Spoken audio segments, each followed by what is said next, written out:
Welcome everybody. This is the koha-US koha customization special interest group for July.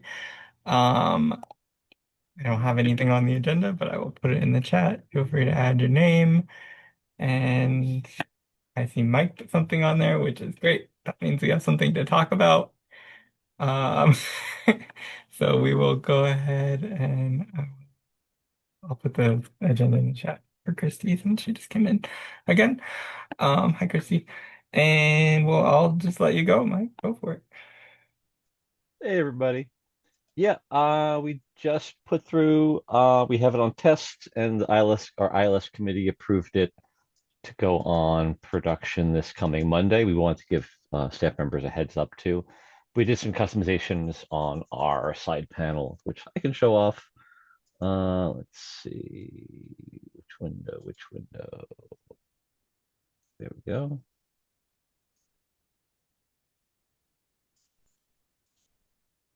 Is that the right?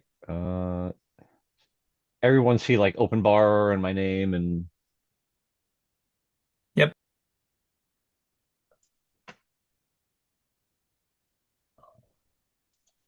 hate the view where I'm not seeing a preview of what everybody else is seeing. Anyway, so yeah, so we customized, in fact, comparison to not test.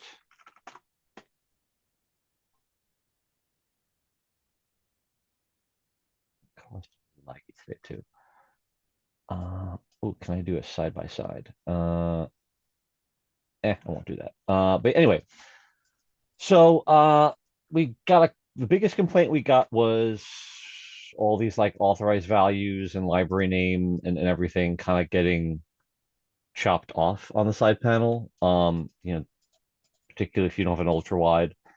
Like Burns Township shows up, but some of our library names are like super long. Like if I switch my library to, I think the longest we had was, oh, God, let's see.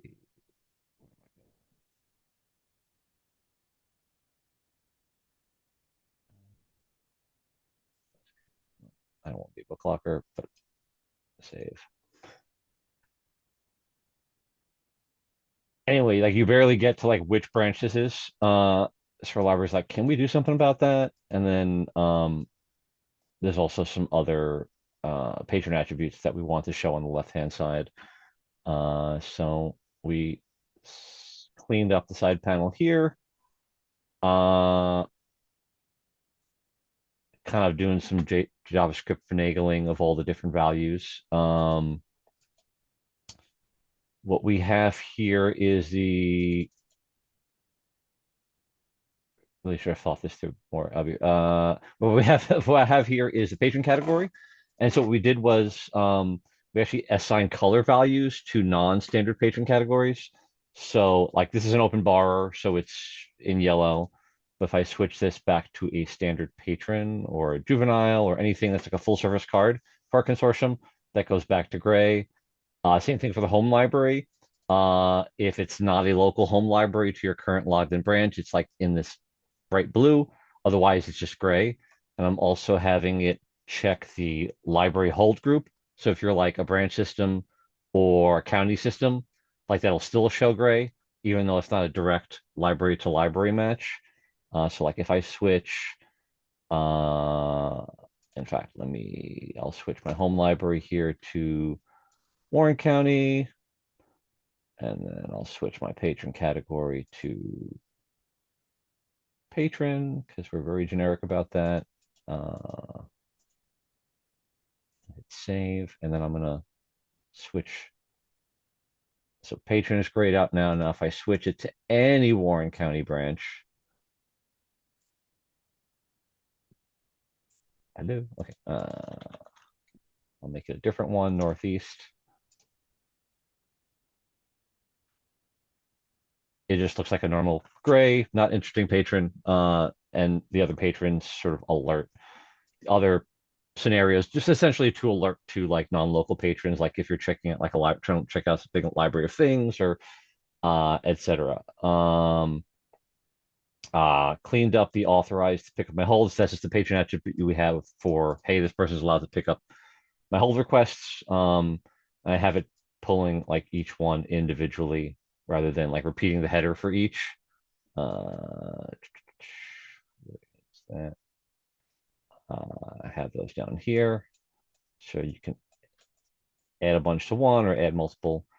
Um, oh, and this here where it says institution, that's something we did a lot of work because we didn't have a lot of lead time into our Koha migration. Like there's a lot of like afterthought we have to put into both patron categories and what we've set up to be patron subcategories. We kind of want to keep the patron category list minimal, and so we migrate things into that are more like just metadata for the patron tagging to subcategories. So we have another patron attribute just called patron subcategory. We did the same thing for items, like we have item types and then item subtypes, just so we can keep the important list of things that actually do things in the in Koha, like actually control circulation to a minimum. So you can like add multiple of these even, like if I'm a veteran, and that will also show up. So I have, hmm, hmm, that's only showing up one. Hold on. Did I? Oh, because I didn't add, I'm dumb. Sorry. Add two. There we go. Yeah. And so pretty much I just added that as a patron attribute that can show up on the side panel here, and then it just grabs the various values. Like JavaScript's a little not too long. It's a little, and I can share that on the agenda. I probably should add a lot more comments and a lot more cleaning up.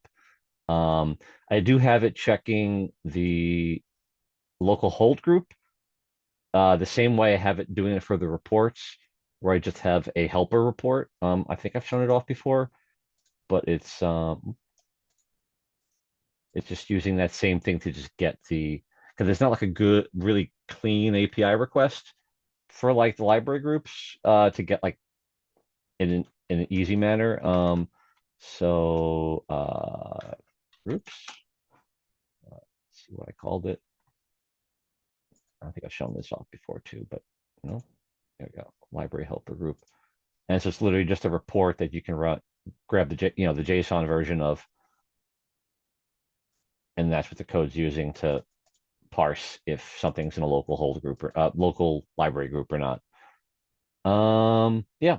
Oh, and then the thing I added, and some of this was for my own benefit, was some quick links. I mean, libraries wanted an easy way of copying the barcode, so we just added a button there. Because like some like the checkout tab, you can do this, but then if you're like in details, it becomes a link, and it's you kind of have to grab the barcode from just like you can get basically it's in one spot no matter what screen you are on. Like even if you're on the holds history or whatever, you can still just copy the patron barcode easily.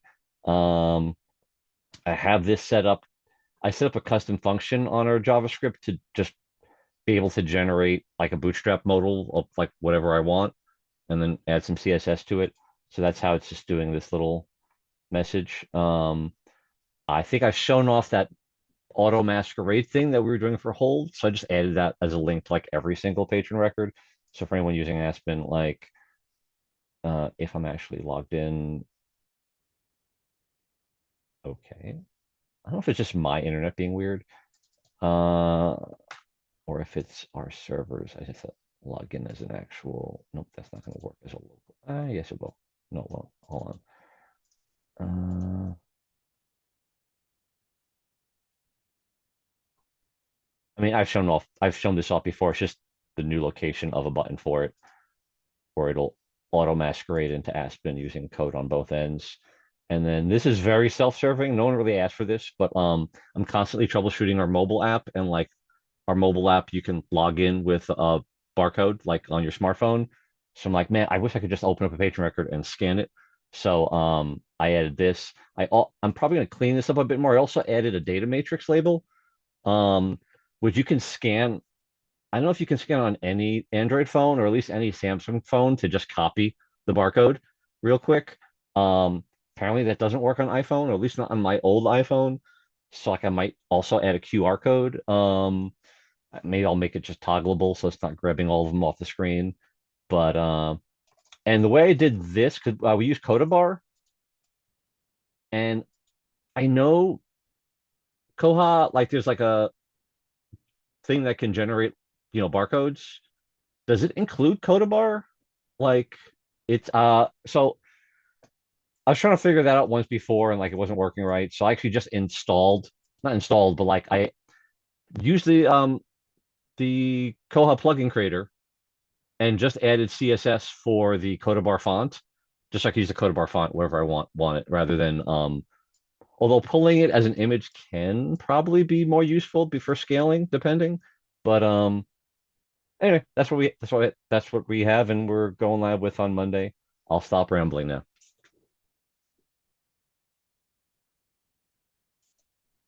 I was following along, but just for like an was most of the code that you ended up doing, like where were you putting it? Intranet user JS, intranet user CSS?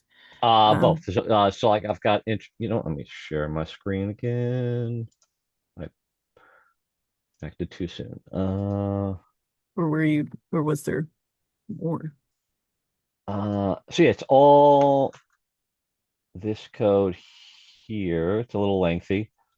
Um, I do have I do tend to use vanilla JavaScript just because like I know it technically runs faster.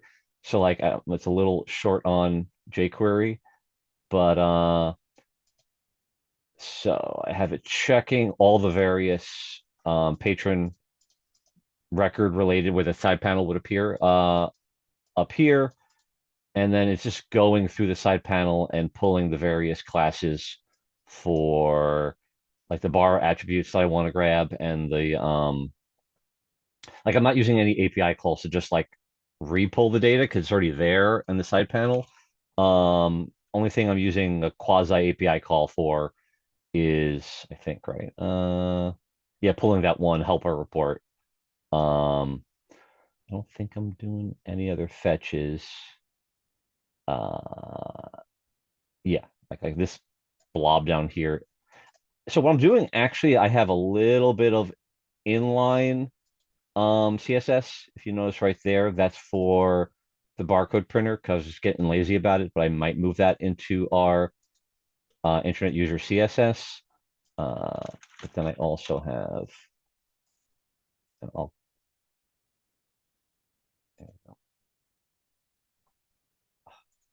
I don't know if I did something, but or if this is like,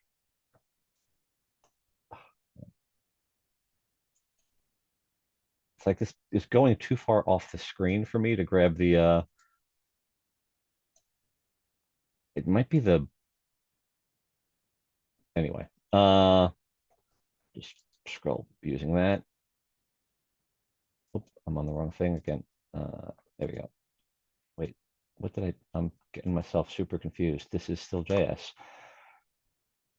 Thought I searched for the CSS already, and okay. Oh, this one works better too. So down at the bottom, yeah, everything patron side panel. So I have a few media queries to like clean up like it at different resolutions, but for the most part, I didn't need that. It is a lot of CSS to kind of style it. Yeah, everything from that down. Um, a lot of it is for those. There we go. A lot of it was for those buttons here, and then just all the custom rules. I also have it set up. I was tinkering around with the bark. Let me see if yeah, I had it working better. I'm gonna try to get it so you could print the barcode if you wanted to, with like a little message that says, "Please destroy this when you're done." Because you could have that hidden, like on it. You can customize the CSS for the print rules. So I might do that. between now and Monday when we go live. Um, and yeah, like so far, like we've gotten feedback and staff have been super happy with it. Like I actually fixed up the color codes. One of our libraries happened to bring up accessibility, like for Aspen and our various platforms, in like a thread. And initially I had like this as like a dark blue. I'm like, huh, if I was colorblind, would I be able to see the difference? So I have it as like a light color background. Like I even used, do I still have it installed? Like I don't think I have it installed in this browser, but like, a simulator for like the different types of color blindness and whatnot. So this background, if it's in black and white, essentially still gray, but it's light gray. And you can kind of see the difference. And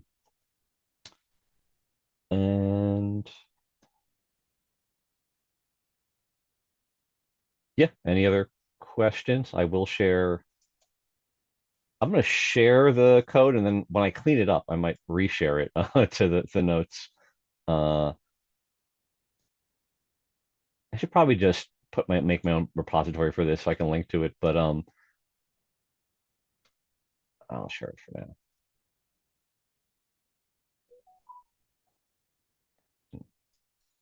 People need to watch me doing this, so I'm going to stop sharing unless there's other questions. Oh, is there something in the chat or that I didn't see? Just me spamming the chat with the link for the Gotcha. agenda. And Lucas and Lisette are here, so I'll spam the link again. Maybe I copied something else in the meantime. All right, there's the agenda again if you need it, want it. Um, oh, yeah, no, that was awesome. Thank you for sharing that. Um, Definitely a lot of like levels of customization there. Like I had never thought about doing like subcategories using a patron attribute. That's a good idea. It was like a whole like multiple committee like to doing the subcategories, and then we're like, okay, well this isn't displaying. Like same thing with our item subcategories. Like we applied them, and then we realized it doesn't show up in many different places unless you're like digging into the patron record, digging into the item record. So we're doing more work to actually get that displayed. I think the item subcategory, which I maybe brought up before, I think we're using, oh, what the heck is that field called? I'll think about it and I'll mention it later in the meeting. But like, yeah, we're using this one of the item, like the coded identifier, whatever that's called. I forget what subfield that defaults to, but that's what we're doing for items. So like, we're gradually going in and making it display that for the item subcode in various different places.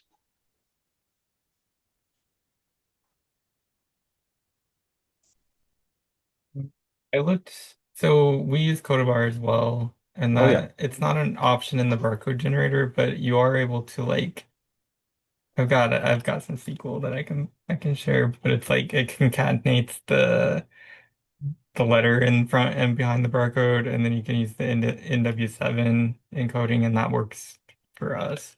Oh, Um, okay. so I will put that in the agenda in a SQL chunk somewhere. Yeah, at the bottom. And then this one just does like this report does it's what I'm using to generate a sheet with a report template, but it's got that barcode chunk in there if you want to look at it. Gotcha. Um, as is customary for this meeting, now that we've talked about something, now we can make announcements. So, because I always forget to put that at the start. The koha-US conference is coming up. If you haven't registered yet, the information is on the website. I'll put that link in the chat. Um, Chip mentioned at one meeting or another that as long as you register before the end of the month, you'll get the early bird rate, even if you don't actually pay that until after the end of the month. So it's a good idea to go ahead and register if you're going to be coming. The schedule is up there as well. There's some cultural events to take a look at. I hear really great things about Crystal Bridges, so I did sign up for that one. Um, Excited for that. Um, what other announcements do I need to make? That's all I got. come to conference. It's gonna be fun. I think there is a one of these meetings. Oh, that's the other thing. The this usual meeting would have happened that week, so we probably won't be having our online meeting. I think we're just doing in-person meetings at the conference. So next month you are free of the co-op customization thing. But I'll try and take notes when we're there for the group because I don't think those meetings are being streamed or recorded. But we will reconvene as regularly scheduled um, on September 17th. And if you're at the conference, please come to the customization thing and we can talk about stuff there. Okay, those are my announcements. And I'll put those in the notes. What else do people want to talk about?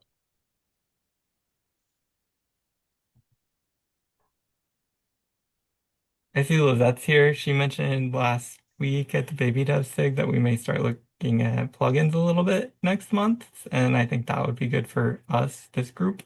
Because of the stuff that, like what Mike just showed us, could be put into a plugin and then the plugin could be shared with everybody that way easily. So if you're interested more in like doing that, there's a thingy where you just like paste in your code and it generates it scaffolds the plugin for you. So you don't have to know a whole lot on how to build plugins. So join us there for that as well. Do you want to say anything else about that, Lizette? Join us. We want more people to come. And I think there's a lot of good crossover because there's lots of things that get done as jQuery or CSS that would be great enhancements in Koha with just a little extra work, or as plugins with just a little extra work, like the tool that Jason talked about, super easy to use. Lucas put it in the chat. And also, I know that you've talked about things at this meeting in the past about like using template toolkit on notices and slips, which is like Koha's also written in template toolkit. And so there's some good crossover there where if you can do kind of neat things in template toolkit and notices or read the template toolkit and notices and understand what's going on, you can probably also do some neat things in the code. And then it gets maintained in the code and doesn't break every time that there's an update because the tests catch it. Theoretically. That reminds me of a question that I had. Not being so ingrained in all the development stuff. When there's new version releases, is there a workflow or a repository or a single location where you can see if there's been any class ID or just tag changes, like across the board in a version release?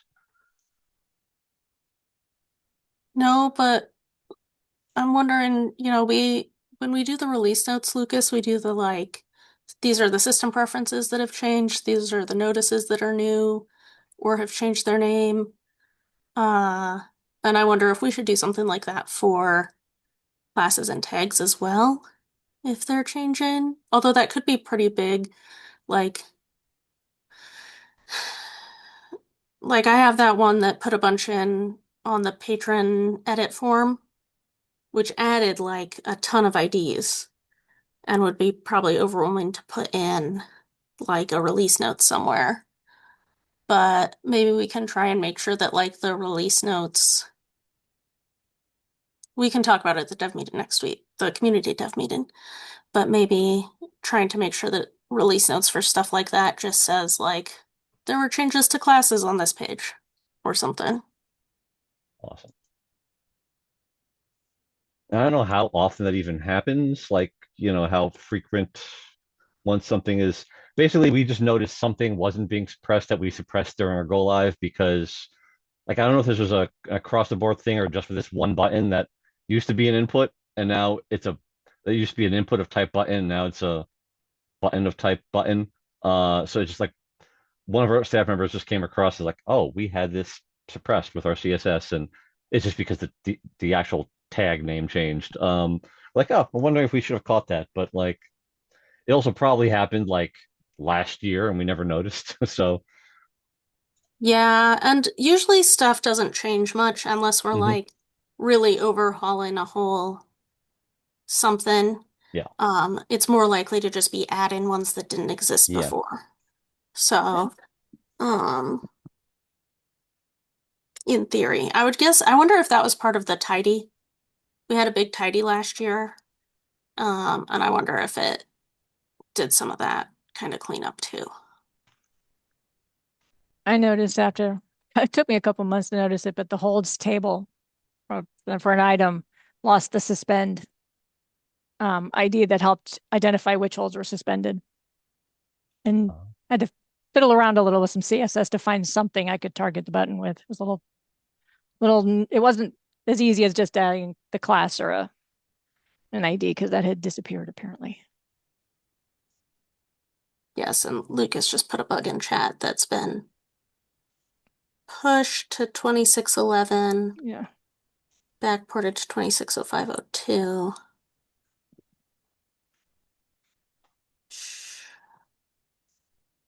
I would hope that maybe it will also get backported to 2511 since it was reported in 2511. But the release manager hasn't had a look at it yet for 2511.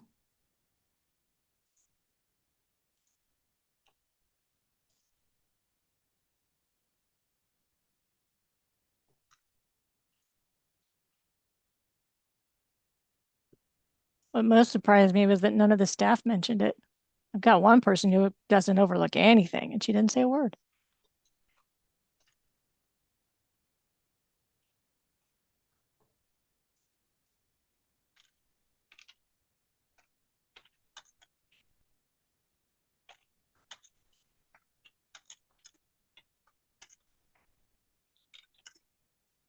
Sorry, I'm taking notes and trying to check and see what that looks like in my system all at once, so I'm very distracted. What else do you guys want to talk about today?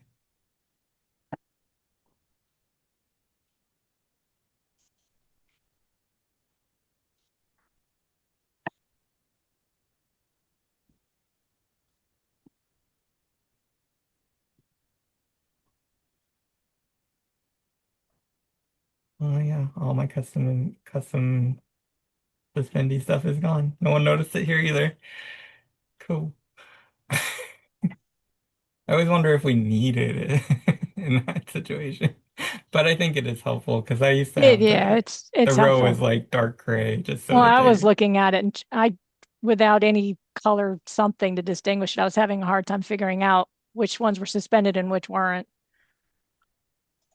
yeah, and that's been like a long-term confusion with us when they first introduced it. Like the button says unsuspend when it's suspended and it Right. doesn't yeah, it's not there's some Yeah, the wording, brain I tick couldn't think of thing. better wording, but the wording seemed a little weird to me too, but I couldn't think of anything better. So Yeah.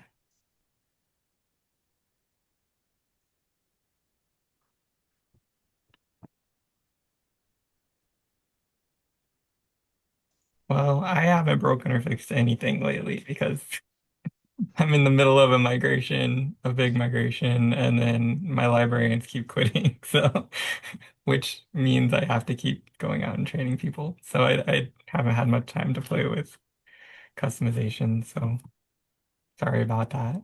Not bringing anything to the table this month. Maybe next month.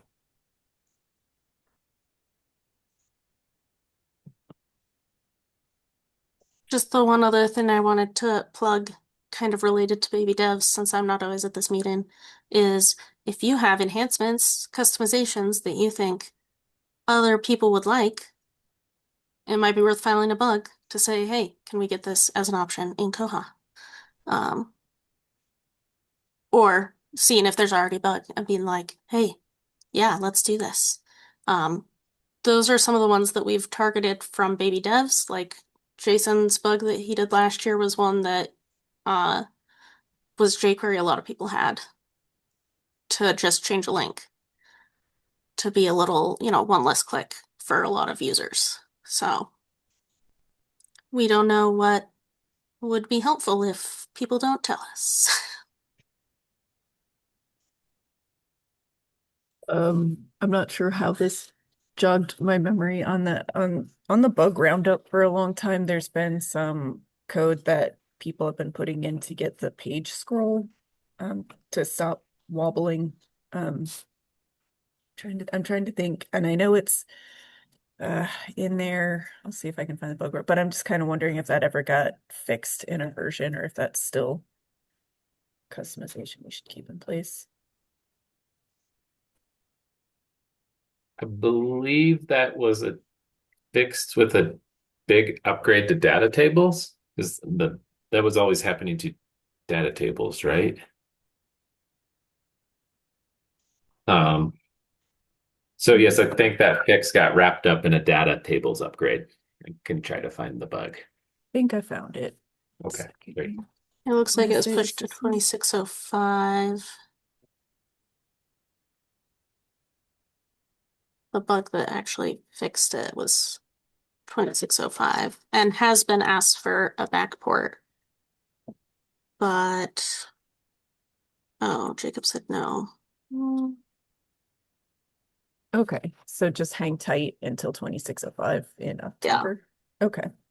I think it had enough underlying stuff that it would be that's like a major version change for every single data table. So backporting it, that's always a little bit squishy. Yeah, it's always unfortunate when a small bug fix like this gets wrapped into a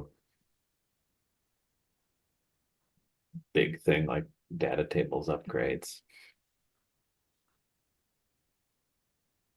But you do have the CSS, right, Kristi? I do. To fix Yeah. it for the time being. I do have that. I got the hint at it actually, I believe, at last year's koha-US conference. So another plug for going to that conference because you learn things from people in the room.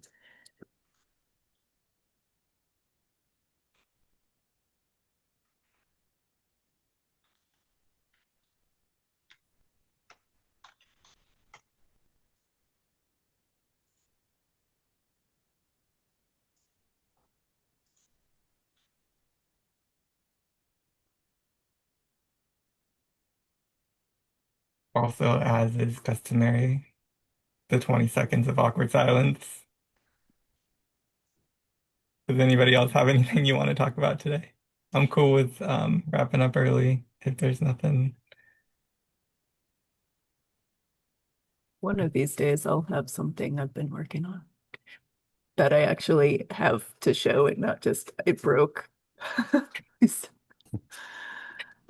We accept that as well, though. If definitely, like if there's something you want to do but you're not sure how to do, or you broke something and you want to have the group look at it, absolutely bring that to these meetings.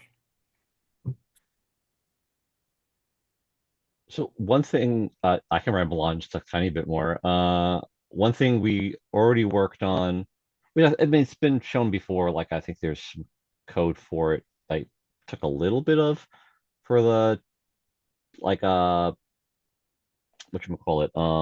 checkout slip templates, but we our libraries have been asking for like the you saved this much amount of money at the bottom. We used to have that. We used to have it for the year in our previous ILS, but like we don't want to try to do any of that. Like we might technically have the data in there since we're not anonymizing, but still, so we're doing it for the day. So I can show. I think so. What's up on the repository, unless I was just looking at an older one and there's a newer one, um, just had like the wrong. I think like the template toolkit value for something changed, so I just needed to fix that. But we're also, in addition to looking at, I should just show the actual slip. Hold on. In addition to looking at the price on each item, we also have it then looking at the default replacement cost of anything without a manually defined thing. So if I can find a good checkout patron,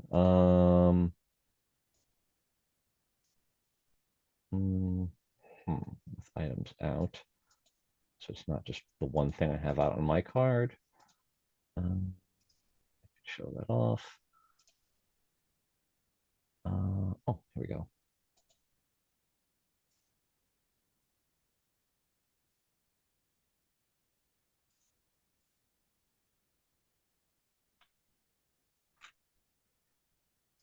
Share my screen again.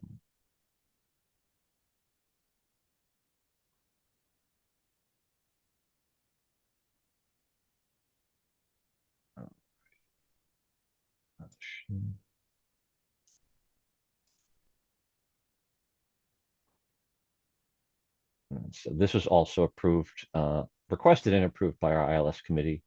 So if I go to the quick slip for, I mean, either here or here, it should work.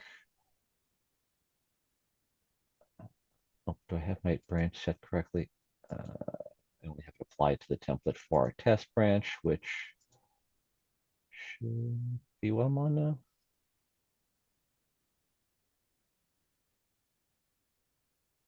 Yeah, okay, we're gonna need to put in a ticket with Bywater. Our koha is still. Well, that's what it looks like when you have things checked out. Hold on. What happened here?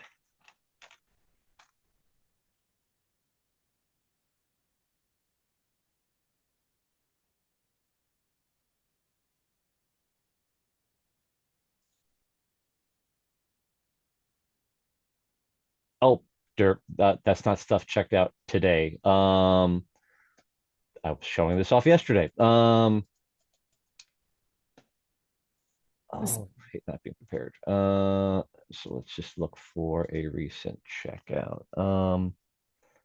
Well, I'll go to my record and just check one thing out.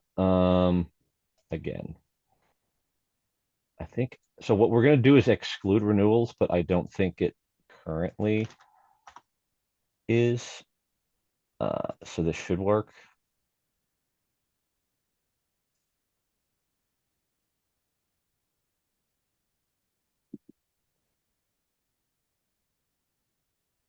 Okay, got something going. Just the one item. And oh, actually, so I did this. There, back up. Quick slip. Copy that so it doesn't close.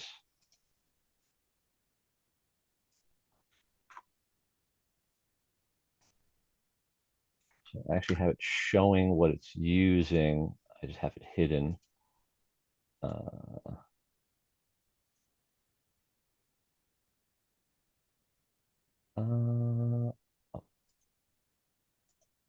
Yes, in this case, there's no item replacement cost.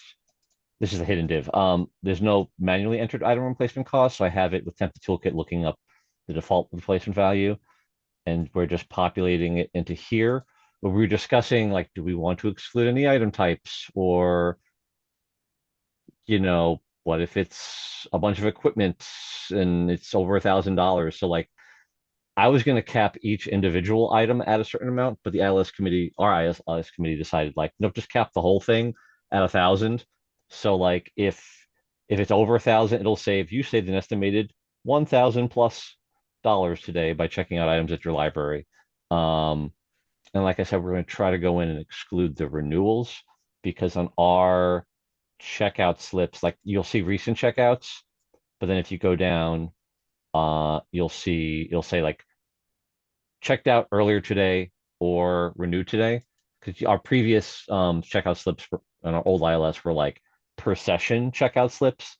So we're trying to like sort of replicate that kind of sort of. So that's why we went with that. But yeah, that I mostly took what was on the like repository already, and I just had to like update it a bit and then add the code to look for um the default replacement cost, and that it and I'll show that off. Brain work tools.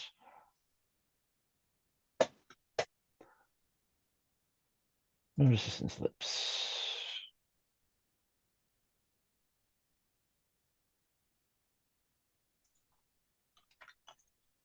quick slip, and I only have that on this branch.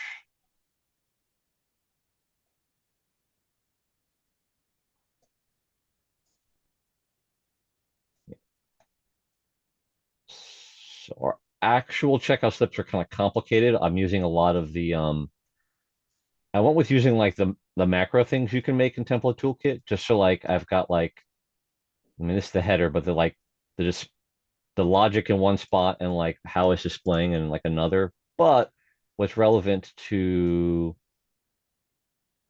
the you saved is all this stuff here. Because of how like ridiculously complicated we made the checkout slips, I was having issues getting this working, and I realized there was a scoping issue. So I had to use this like global flag to set it. So like as it iterates through each checked out item, it's saving it to like a global like variable, and then printing the total out at the end. And all it is like item replacement price, and then or item type default replacement cost. Um, and it's just saving it to the global saved as it's going through all this stuff. And then down here, uh, with the CSS for it, and then the actual logic is just pulling in that value. But I need to go back since they just made that decision and add like an if statement for if it's over 1,000, just say that it's over 1,000. Don't get more detailed than that. Um, yeah, I'll probably share this too. I already started. I'm gonna update the notes. I'm working on putting that all into a GitHub, so it's not just like spamming the our meeting notes area. So I'll link it there.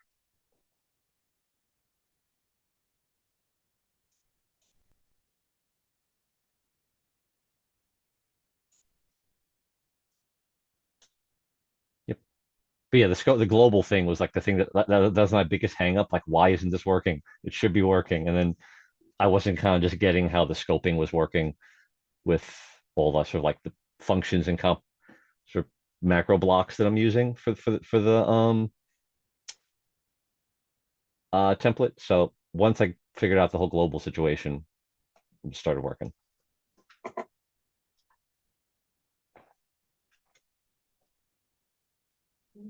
Cool. Thank you for sharing. Yeah, I want to look at that code because we do have also I like your styling of that. Do your with the little hand icon. Do all your libraries have like thermal printers or does does that print out okay on like a dot matrix? Because we have a bunch of old clunkers. Did you say dot matrix?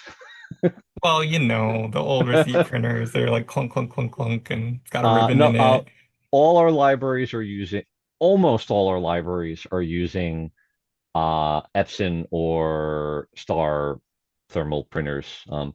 Apparently, Okay. one of our libraries, there's this came up at the meeting, is using like Citizen printers, but they're still thermal. Like, so I have like two of them. I used to not, but now I have two of them at my desk at work. So like anytime I mess with a slip, I check it on both Star, check it on both Epson, because the stars were giving us some issues with like just like the alignment was different, and like so we have to sort of generalize, and then we have like default settings which we've told our libraries like it's margins off, no I think we told them to turn on background, but no, all that business for Yeah, Chrome and or yeah. Firefox. Like we have screenshots because initially like we were hesitant to do many changes because like libraries are saying like some libraries were like this is too small, this is too big, and like I'm like we need to fix this, and then our sysadmin was like no, we don't know what we're doing. I'm like we just need to have them standardize the settings so we know what everyone's using, and then it'll start working. And so now we're in our grooves and we're doing a lot more with slips. So Nice. Yeah, so I have my code does look at lifetime and it's using reports and it's using like cookies. It's a little convoluted, but we when you pull up the patron it runs a report to see what their lifetime savings was and what their year-to-date savings was. So we print that on mm, the slip along with the current checkouts. And then it's got logic built in to display that or not if they're keeping their history and that sort of stuff. But I would love to move that all to template So do you toolkit have at some point. anonymization on based on their preference? Is that how Yeah. you okay. Yeah, I guess we just across the board just because we're used to being able to do a heavy amount of troubleshooting throughout the consortium. Like we've got this we've got the pseudonymization running, but we're not anonymizing, at least not yet at all. And I think if it's up to our sysadmin, and actually I think most of the membership just doesn't want it, as long as it's like, yes, if we get like legal requests, then the patron, but we let patrons know that technically, um, we did get that development we did through, um, this is veering off into Aspen stuff, but through Grove that just came out last month to force if you're on Koha on Aspen to force the opt-in regardless of what the ILS settings are. So like that was the thing that caught us off guard. We thought it was doing that based on our settings, but it wasn't. So now on Aspen, if you have that checked off, like regardless of what your Koha settings are, patrons still need to opt into their reading history that's saved on Aspen and nothing to do with what's on Koha. Yeah, that's one of our future, like we've been opposite of how we should be for since the start, where it's opt out, not opt in. So that's on the to-do list to flip that switch where patrons have to say yes, keep it instead of no, don't keep it. But at this point, yeah, it's definitely one of those privacy things that it's handy to have the data for stuff like this, but it's also not handy to have the data if you have to provide it for legal purposes or something. So we do have a in our policies and our confidentiality policy and everything, like, and our training is always strongly encouraging and requiring our librarians to like, inform the patron whenever they sign up for a card what is actually being kept, and that they have control over opting out themselves.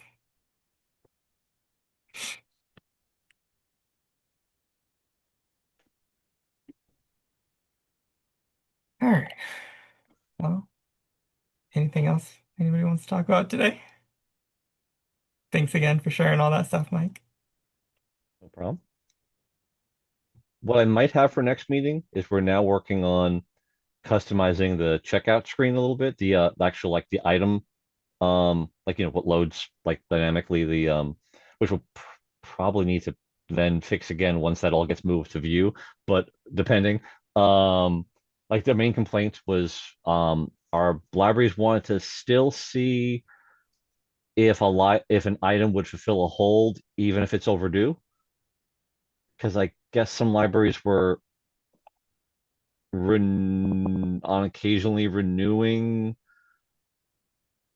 overdue items, like, oh, we'll just renew that for you, not realizing it also fills a hold, which I would think that would also generate no, I don't know, that's what they asked for. Because basically once I don't think there's a preference for it, but once something is like if it's not overdue and there's a hold, it'll show you this item fills a hold. Like, and then like a little link. But if it's overdue, it then overwrites that. And they want to always show that. So like I'm already have it looking at what's getting pulled from the SVC like API call. Like I have the what's it called? That thing you can do in jQuery where like you'll detect when the API call comes in and you can grab it and pull the information from it. But like the whole data isn't there when it is overdue. So like, oh, this bug request. Yay. You're really good for those, Jason. Like This no. is a long-standing issue. I've Okay. got some jQuery that yeah, it's checking the API. I'll put that in the notes. But yeah, like it used to do that. It used to not so like the renewal block thing is superseding. So like if you click the checkbox that says override renewals and then you try to renew it, it's got a hold on it, but it blips up this really fast message that says renewal not possible because of the hold, but you don't know that hold is there. It's I don't know. So my jQuery just goes in and like adds the hold message back on in addition to the renewal thing, I think. It's been a Are while since I you looked at using it. a report or something to check that, or an API call? Because like it's not, Yeah, yeah, it's an API call, it looks exactly. like. So I can show you the code here. And then I'll put it in the agenda. And I actually haven't checked to make sure that this is still working in a while, but we'll assume it is. Um, so it's going through the cert table, listing out the holds for the bibs, and then if it finds one, sure, it's doing some junk here. So it's Yeah, so pretending the I on hold was message. considering using a report instead with a JSON just to like do all that. Does it fit, does the item fill the hold request for this patron right now, like sort of logic ahead of time, just to get like, I may not tell people about the bug. I still want to work on this and do other customizations to that screen. So like if they Yeah, find, so it's like, oh, there's a bug, don't work on it. I'm like, I want to work on it still.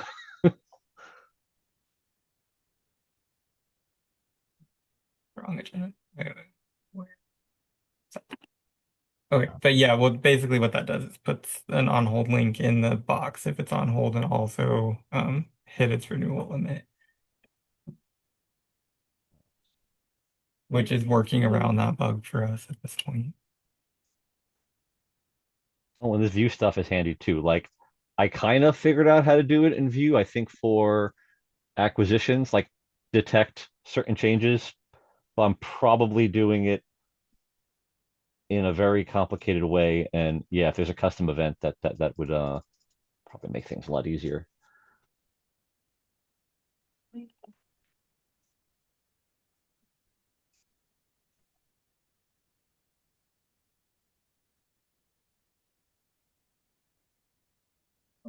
Just updating the note. Is there anything else anybody wants to talk about? Okay.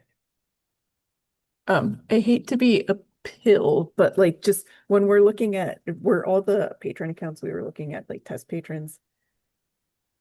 Mine more. Okay. Ooh, okay. I was scrambling for the one. These are being recorded, aren't they? I will make note of that for anytime I share something next time. Okay. And we can maybe ask for we can point it out. Yeah, it Yeah. was just Okay. that one patron I had up briefly, 'cause I was scrambling for something checked out. I'll reach out to yeah, Christopher on it. Thank you, Christy.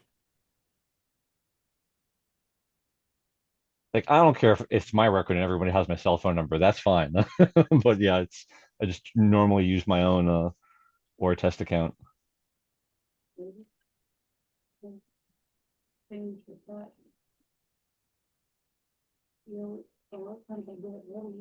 I should set up something.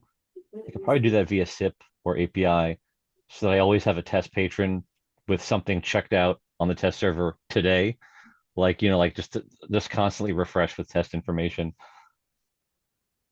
Give them a million auto renews. Yeah. Or that, yeah.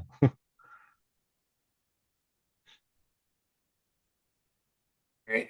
Well, we filled about an hour, so I'd say we're good to break for the month. Like I said, we won't have the Zoom meeting next month. So since it's right in the middle of the conference, um, but we will have a meeting there. So hopefully we'll see most people there and we can talk about customization stuff then. Think so. Uh, we will be uh, September 17th for our next regular online meeting. Thanks, everybody.